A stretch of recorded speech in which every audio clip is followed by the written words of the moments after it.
halo mucjisada ugu dambeysay ayaa dhacday maxaa yeelay aabbaha ayaa isoo wacay wuxuuna igu balameeyey guriga martida loogu talagalay arooskeena ayuu berita ka wada hadlayaa ka waran macquul maahan aniga waan aamini lahay aabbahay siduu ugu ogolaadan haddaba caawa labadeena waa damaashaadeena yaaqa iga daa aniga hadda ayaa masquul ka soo baxay kaali gurigaa kula joogo wariyaa okay turukada aad isku qurxisaan gabdhihiina mii sheegi kartaa inaan ogaadaan rabaa dumarka waxay isku qurxiyaan waa sir in la sheegan lama ogolo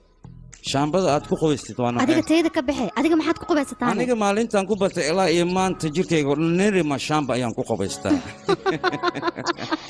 ukaadi joog dhaqdhaqaaqin maxaa dhacay soo ma aragtid dhibicda biyaha aad ku qubaystay oo madaxaaga ka soo degaysa si fiican u daawo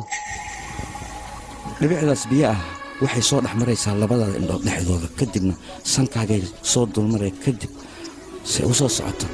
bishimahaaga ayay dhash ku dhehaysaa dhibicdaas biyahana ma istaagayso waxay soo mareen dhuuntaada quruxda badneed markay soo gudubto waxay soo dhex maraysaa wadnahaaga dhinaciisa si ay u soo socoto akhiiranka waxay ku soo dhammaynaysaa xandurtaada